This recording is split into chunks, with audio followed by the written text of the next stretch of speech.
Meus amigos, minhas amigas, quero cumprimentá-los na gloriosa paz do Senhor Jesus Cristo. Porque a paz é uma paz que reina nos corações e deve reinar nos corações. E só a paz onde se encontra a paz. E foi o que Jesus veio trazer aos corações da humanidade. Quero vos falar um pouquinho neste momento sobre a tão comentada graça.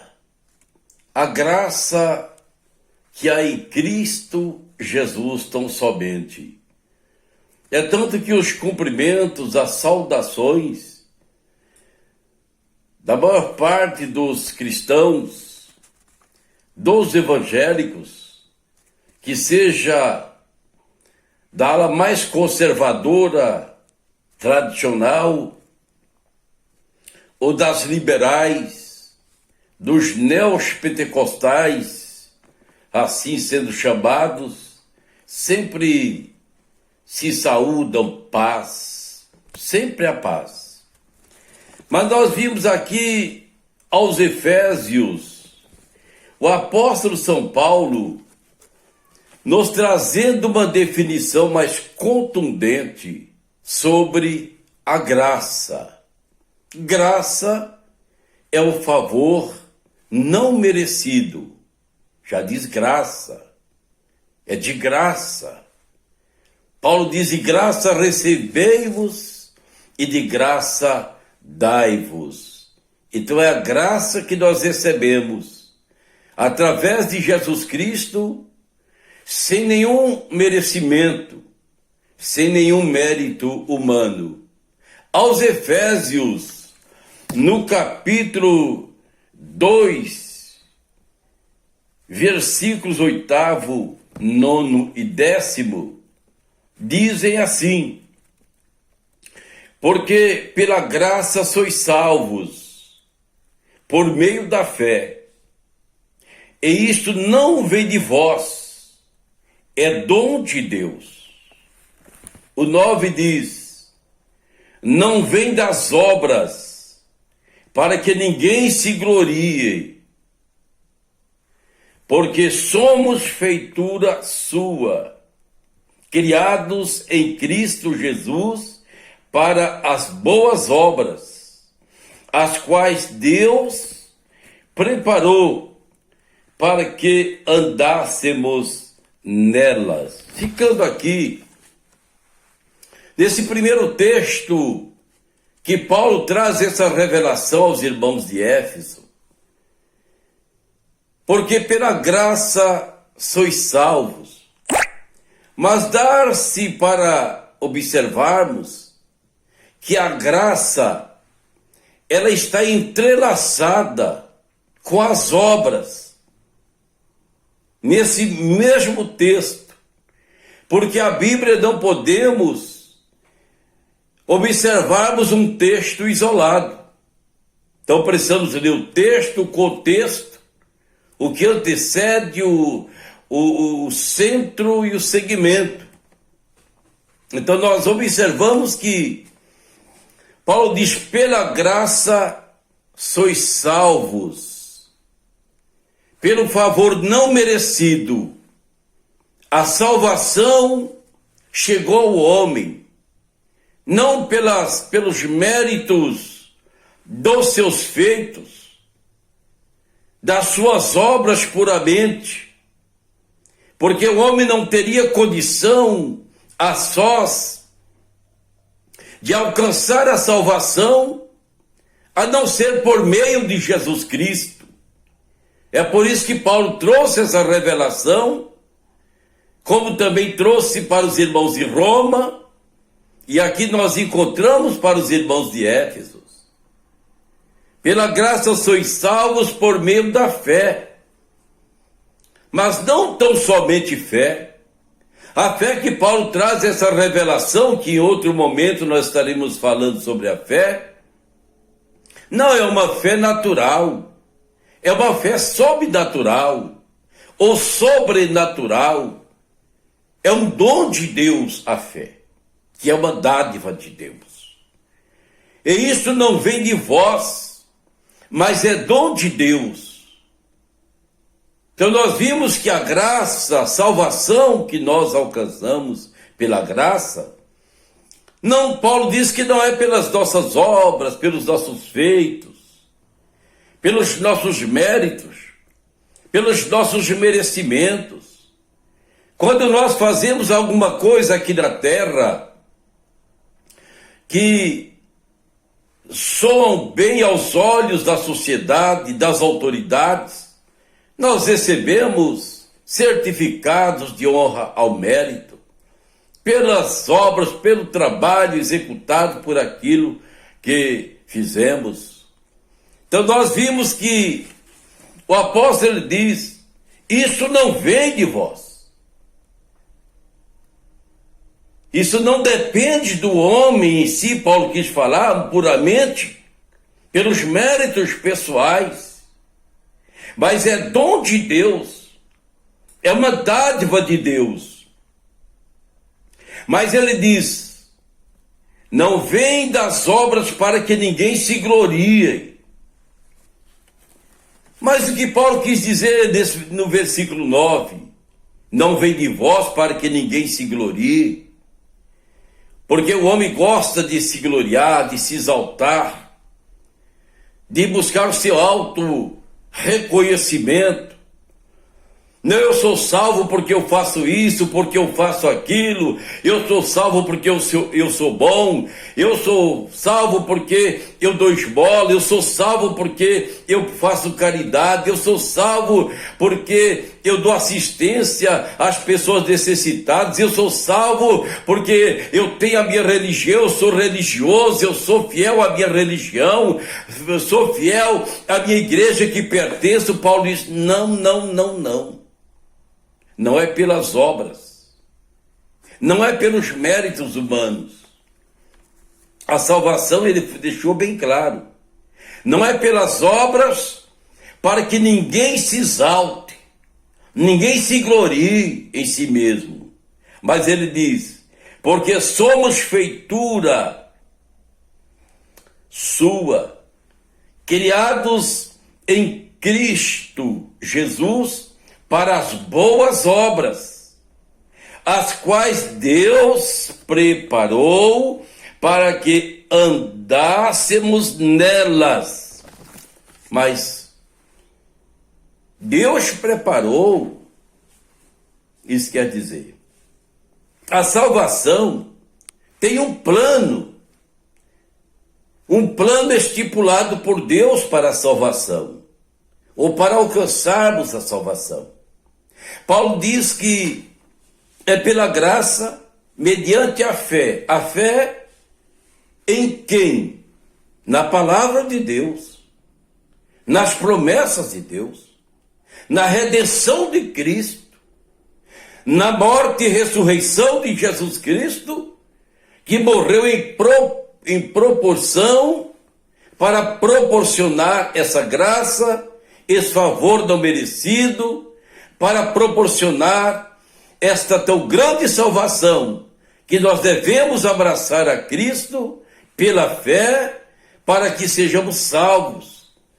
Não há outro meio, Paulo trouxe a revelação, pelo qual o homem deva ser salvo, a não ser por meio de Jesus Cristo. Não existe outra criatura, outro ser humano que seja benéfico, que seja maravilhoso, pela qual nós devemos alcançar a salvação.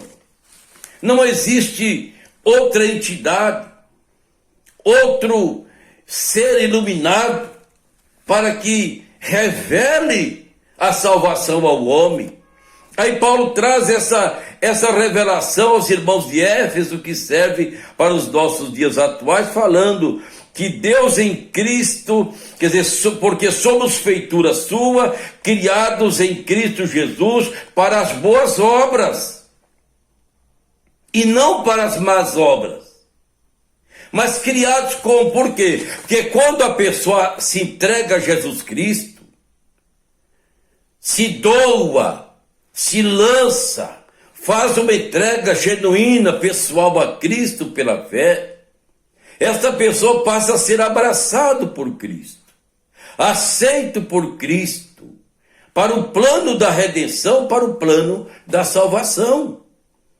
Então, mediante essa decisão pessoal, que essa decisão não é transferível, é a pessoa e Deus, é um procedimento, é um relacionamento, é uma decisão que cada pessoa precisa tomar, a partir da consciência, seja a criança ou adolescente, o jovem, o pai ou a mãe, o filho ou a filha, o tio, o genro, a sogra, a nora, todos, cada um individualmente, precisa tomar a sua decisão para a sua salvação, mediante a Jesus Cristo.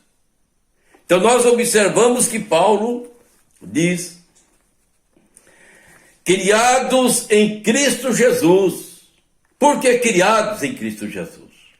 Porque a partir de que o homem se entrega a Jesus, este homem passa automaticamente a receber o Espírito de Deus em si, como aquele Espírito que vai lhe conduzir, vai lhe orientar, vai se fortalecer. O próprio Jesus Cristo, ele deixou muito claro a respeito disso, do Espírito do Senhor sobre a nossa vida, para nos dirigir, nos direcionar, nos dar força para superar as dificuldades. Então nós observamos aqui Paulo trazendo as quais Deus preparou para que andássemos nelas, nas boas obras. Então a graça sem as obras não funciona. É como a fé sem as obras também não funcionam. Então são sincronizadas. Então nós observamos aqui, lá em João capítulo 3, 19, que diz assim: e a condenação é esta, que a luz veio ao mundo, e os homens amaram mais as trevas do que a luz, porque as suas obras eram más. Observe-se bem, que aqui está falando das obras. Nós começamos com a graça. Paulo deu seguimento com as obras. Quais são as obras?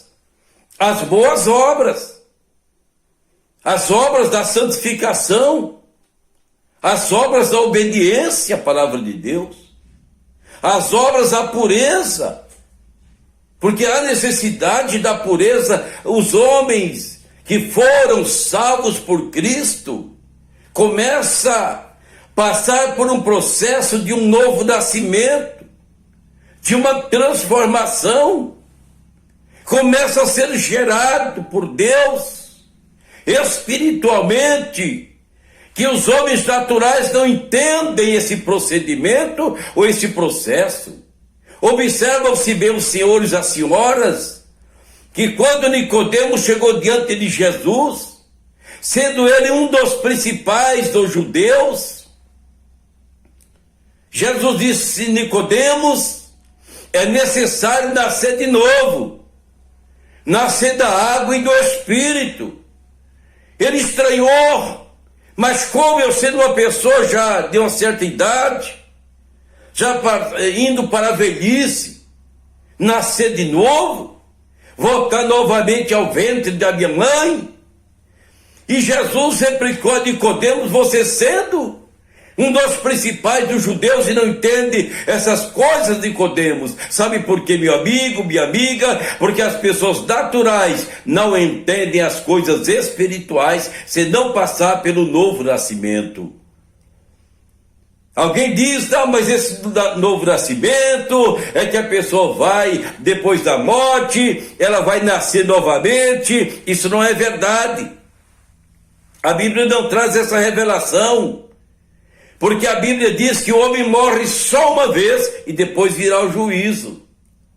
Esse novo nascimento é um processo espiritual que somente o Espírito Santo faz essa geração, faz gerar esse novo nascimento, onde a pessoa, ela recebe através do poder do Espírito Santo, essa nova geração começa a perder o desejo do pecado e viver uma vida santificada.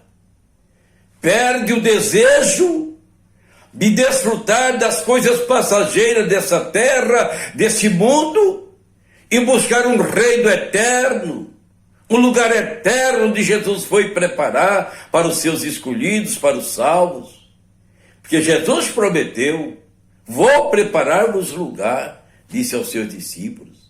Então, meus amigos, minhas amigas, nós observamos que os homens, eles amaram mais as trevas do que a luz. Mas quem é a luz? É a pessoa de Jesus Cristo. Porque o próprio Senhor Jesus Cristo disse: eu sou a luz do mundo. Quem me segue não andará em trevas, mas terá a luz da vida. Então, Jesus veio para a humanidade, para resgatar o homem caído, porque isso foi uma promessa de Deus, lá no Éden. Quando o homem pecou, o homem caiu, e voltou a estaca zero, para recomeçar tudo de novo. Deus disse para a serpente, que naquele momento era Satanás, diz: da semente da mulher nascerá um varão que esmagará sua cabeça. E esse varão é exatamente a pessoa de Jesus Cristo, que no decorrer dos milênios, Deus foi trabalhando para que isso viesse a acontecer. O Verbo se fez carne, o Verbo estava com Deus, o Verbo era Deus e habitou entre os homens, está em João. Então nós observamos, meus amigos, minhas amigas, o plano do resgate, o plano da salvação. Então nós observamos que existem muitos estudiosos, pregadores, lideranças, que querem encher os seus templos, querem encher com a maior numeridade de pessoas, seguindo ali os seus conselhos, suas ministrações, suas orientações, abrindo mão da santidade, da pureza da igreja, abrindo mão da necessidade que os apóstolos vieram trazer no Novo Testamento, levando a igreja à pureza, à santidade, aquele espírito diabólico que está reinando no seio da igreja, das organizações religiosas, dos templos superlotados, que aquilo não tem problema, aquilo não tem perigo. Nós hoje estamos na graça, mas eu quero dizer aos senhores e às senhoras que a graça que Jesus veio trazer aos homens, o plano da salvação, o plano da redenção, a graça, ela não isenta o homem do pecado. A graça não dá liberdade para o homem pecar. A graça não homologa o pecado ao ser humano, como muitos estão aí dizendo, pregando, ensinando. Você está na graça, pode ficar do jeito que você estiver, pode continuar bebendo a sua cervejinha, pode tomar o seu vinhozinho, pode usar a sua maquiagem, pode usar a sua tintura no cabelo, pode cortar o seu cabelo do modelo que você quiser, Pode andar com suas roupas do jeito que você se agrada, Deus te aceita como você é. Aceita assim quando ele diz: vinde a mim todos os que estáis cansados e oprimidos, que eu vos aliviarei. Mas a partir do momento que se chega diante de Jesus Cristo, há um processo de mudança, de transformação, de regeneração, porque o Espírito Santo começa a gerar essa nova natureza, esse novo sentimento, esse novo comportamento de santidade, de pureza para a igreja, para os salvos em Cristo Jesus. Mas não se vê mais se pregar como se pregava antigamente.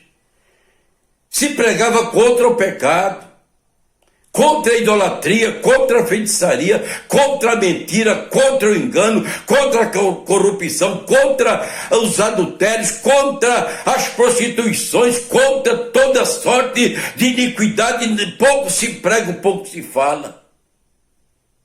Por que será? Perder a autoridade espiritual que está acontecendo?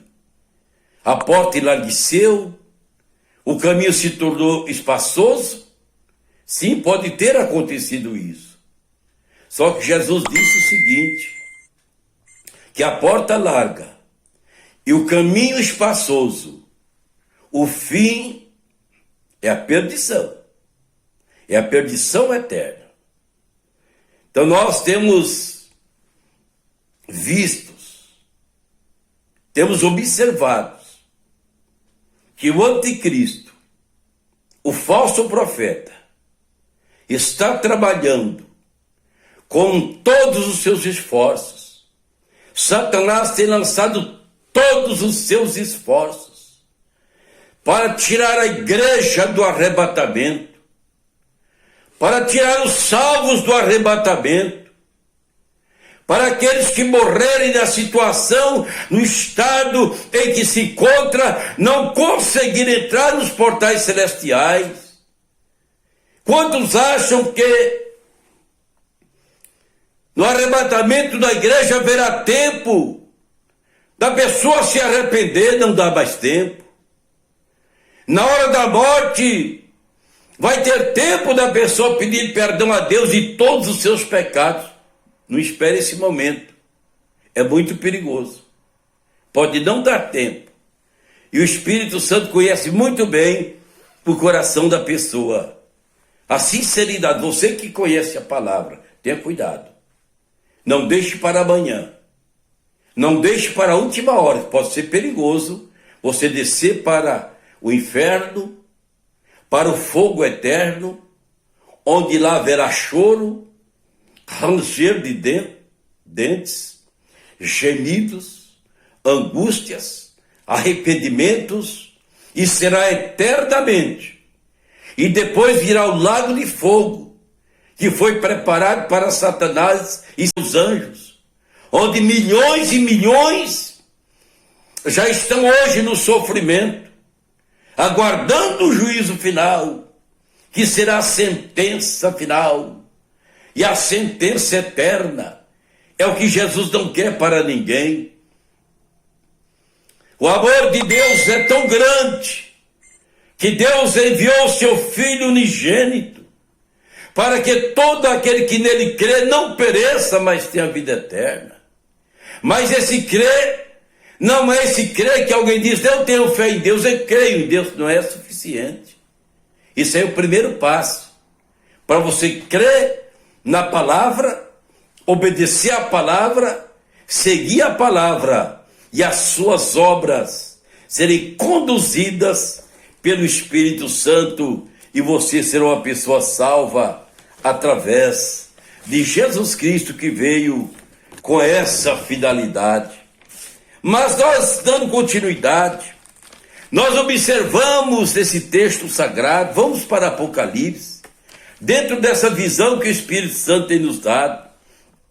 Apocalipse 20, versículo 12 diz: e vi os mortos, grandes e pequenos, que estavam diante do trono, e abriram-se os livros, e abriu-se outro livro, que é o da vida.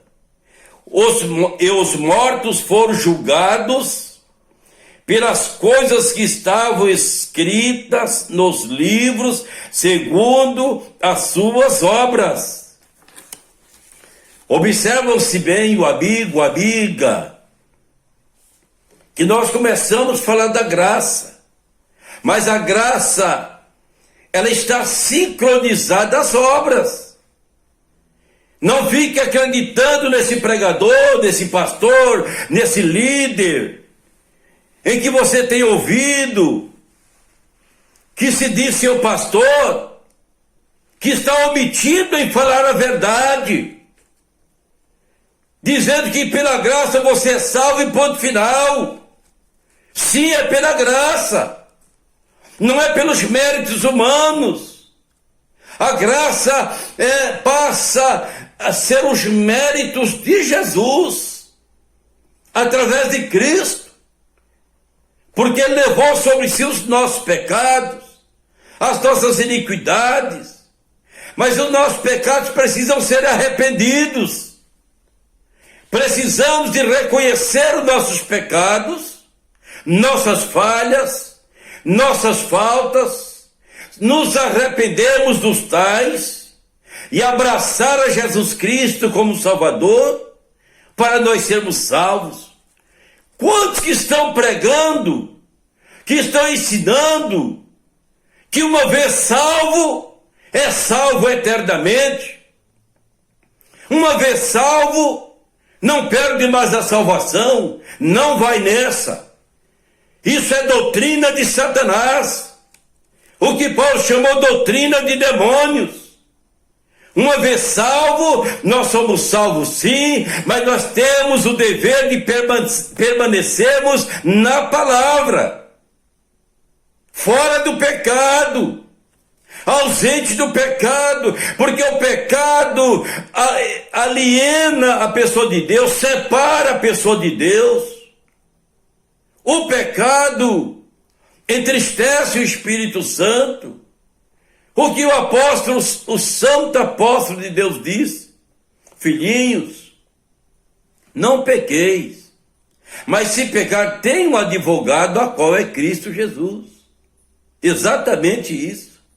Se você pecar, recorre-se a Jesus, que hoje Ele é o nosso advogado. Amanhã Ele será juiz, mas hoje Ele é advogado. Mas um dia Ele virá como juiz. Você pode ter um bom advogado para defender a sua causa. Esse advogado, ele poderá um dia se tornar juiz. E o dia que esse advogado se tornar juiz, e você chegar diante dele para ser julgado, ele não será mais seu advogado, porque ele vai estar ali como juiz para julgar a sua causa. E o julgamento é o julgamento pela palavra de Deus. Essa Bíblia aqui, olha, pode ver que está bem dilaceradinha, mas é uma Bíblia que eu tenho muita estimação por ela. Primeiro, é a palavra de Deus. E essa Bíblia foi uma Bíblia que eu ganhei do meu avô em 1992. Quantos anos que fazem? Eu tenho um carinho muito grande por essa Bíblia. Primeiro, a palavra de Deus. Segundo, que é um exemplar que recebi do meu saudoso avô, Manuel Olegário de Araújo. Então nós observamos, meus amigos, minhas amigas, o perigo que a igreja está passando na terra. Até mesmo os salvos estão passando na terra. Então essa ideia de que, uma vez salvo, não perde mais a salvação, é perigoso. Não é verdade. Não vai nessa que você pode ir para o inferno. E não é o que Jesus quer. Por quê? Porque a Bíblia diz aquele que permanecer fiel. Nós estamos aqui observando que o apóstolo viu quando abriu-se o livro da vida. Depois abriram-se outros livros que, naqueles livros, estavam escritos os atos, as ações, as obras das pessoas, os feitos das pessoas. Tudo que você faz está sendo registrado, que seja de bom ou de ruim, que seja uma faltinha aqui, uma faltinha lá, está sendo registrado. E se não for perdoado, não será pagado daqueles livros, das obras, onde está registrado. Aqui nós vimos, observamos que as pessoas chegaram diante do juiz, diante do trono, para ser julgado pelas suas obras, segundo as suas obras. Pessoas grandes e pequenas. Por que grandes e pequenas? Crianças, adolescentes, jovens e adultos. Todos chegaram perante o trono para ser julgado. Porque criança, saindo do estado da inocência, entendendo o bom e o mal, essa criança já passa a ser avaliada para ser salva ou para não ser salva. Por isso que nós temos que cuidar dos nossos filhos, ensinar no caminho que deve andar, estar orando, consagrando, jejuando, eliminando tudo que é de mal, tudo que é de ruim na nossa casa, esses aparelhos eletrônicos que trazem perdição para o nosso lar, que trazem ruína para o aprendizado, a formação espiritual dos nossos filhos, eliminar tudo que não presta para conduzir o nosso filho, a nossa filha, no caminho que deve andar, para que mais tarde não venha se desviar do caminho. Apocalipse, capítulo 13, capítulo 14, versículo 13, diz assim: nossas obras, uma parte desse versículo, nos seguirá para a eternidade. Você viu? As suas obras, os seus feitos, aquele pecadinho que ninguém viu, aquela olhadinha que você deu para o homem e desejou ele, tá registrado. Aquele olhadinha para uma mulher que você olhou e desejou ela, sendo você casado, sendo ele ou ela casados. Exatamente, tudo isso é registrado. Porque Deus examina o nosso coração. A Bíblia diz: se nós atentar para uma mulher e a desejar, cometemos adultério no nosso coração. É muito sério. A nossa vida espiritual ela é avaliada não como nós pensamos. É avaliada minuciosamente, nos mínimos detalhes. Tenha cuidado, obreiro. Tenha cuidado você. Não é porque você está no altar que você está livre. Não é porque você tem um título de pastor, de missionário, de evangelista, de bispo, de apóstolo, desse tal, uma hierarquia ministerial. No reino espiritual, isso vai a zero. Vai a zero. No reino espiritual, isso não está dizendo nada. São nossos feitos. São nossas obras que vai nos seguir para aquele dia. Portanto, nós devemos chegar bem diante de Deus. Não deixar nenhuma falta sem ser perdoada. Nenhum pecadinho de espécie alguma sem ser perdoado. Chegar tudo diante de Deus como se deve. Quais são as obras? Fala tanto-se em obras. Mas nós vimos aqui o que vai levar as pessoas à perdição, à condenação eterna. Até muitos crentes que estão hoje nos corais cantando, nos grupos de louvores, pregadores, ministradores, aqueles que estão cantando, cobrando para cantar, cobrando para pregar, cobrando para fazer, cobrando para realizar. Olha, diante de Deus isso não vai escapar. Gálatas capítulo 5, 19 diz assim: porque as obras da carne são, preste atenção, meu amigo, minha amiga, já para concluir o nosso vídeo. As obras, tanto se fala em obras, as obras da carne são prostituição, impureza. Prostituição, já sabe, são os prostitutos, as prostitutas, que estão pecando aí ao seu bel prazer, desejando, maculando seu corpo, que o corpo Deus fez como templo do Espírito Santo, como a imagem e a semelhança de Deus, sendo maculado pela prostituição, pelas coisas impuras, impurezas. Por quê? Os impuros não herdarão o reino dos céus. Então diz aqui, a prostituição, a impureza, a lascívia, olha aí o que eu disse anteriormente, lascívia, são as luxuarias, as pinturas, as maquiagens, são a sensualidade que as mulheres se sensualizam, se maqueiam. Os homens também estão entrando no mesmo sistema, calças coladas, apertadinhas, provocando a sensualidade.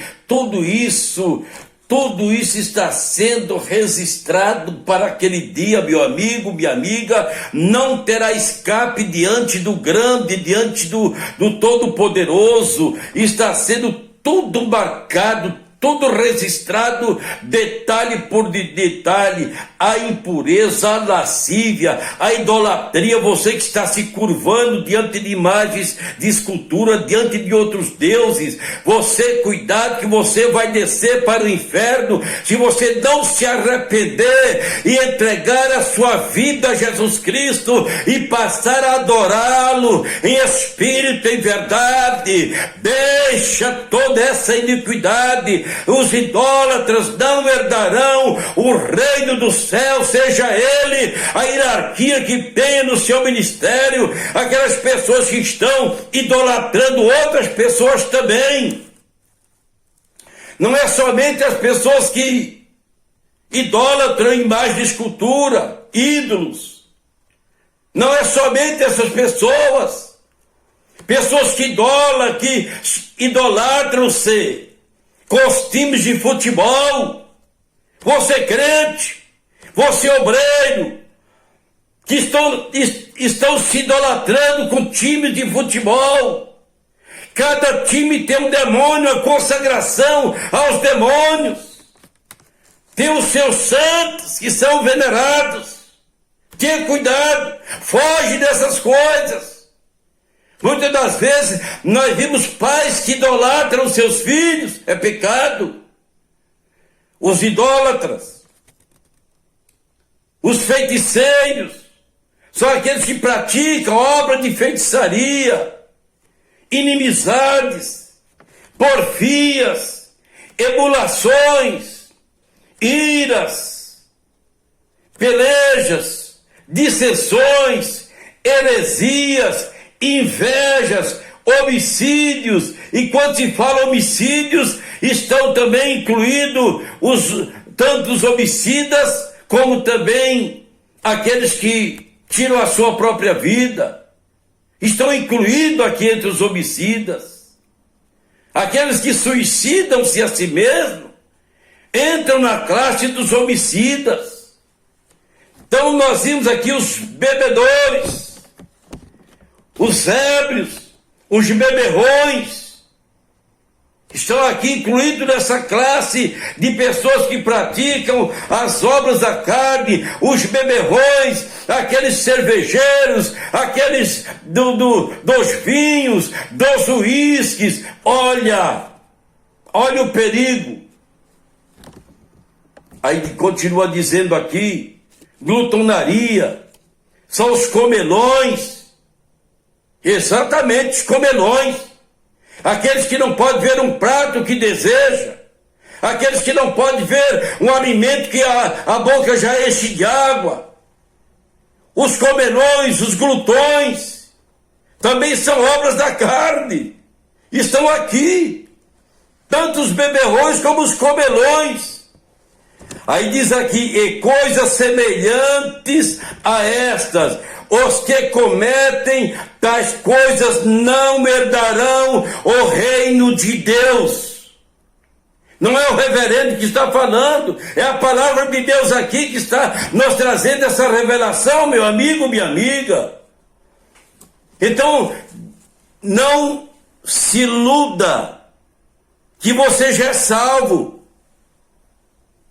Você é salvo se você estiver consagrando diariamente a sua vida ao Senhor Jesus Cristo, se afastando do pecado, se afastando do mal, se afastando dessas coisas tais em que foram citadas aqui. Se afastem dessas atitudes, dessas ações, dessas obras, porque está bem claro, os que praticam, os que cometem esses pecados, praticam essas obras, não herdarão o reino dos céus, não entrarão nas cidades celestiais, não entrarão nos portais celestiais, porque a porta é estreita, o caminho é estreito, a porta é estreita, o caminho é apertado, que conduz à salvação, que conduz à vida eterna. E foi Jesus que falou: abandone esse mundo. Esse mundo não serve mais para quem quiser ser salvo. Para quem quiser entrar pela porta estreita e o caminho apertado, esse mundo não serve mais. Nós estamos de passagem, nós estamos de viagem. Que Deus abençoe em Cristo Jesus. E vamos pela graça. Pela graça sois salvos. Isto não vem de vós, é uma dádiva de Deus. Abrace essa graça, porque não é a lei mais. Não somos salvos pela lei. A lei é um passado que ela veio para a graça, que é o favor não merecido, através de Jesus Cristo, que derramou seu sangue precioso na cruz do Calvário e ressuscitou ao terceiro dia para nos dar a vida eterna. Meu forte abraço. Você pode ter a liberdade de enviar esta mensagem para as pessoas que lhe convier. Dê um like e se inscreva no nosso canal e vamos juntos, cada dia com um vídeo tratando de um assunto. Seu amigo, Reverendo Moisés de Brito. Até mais.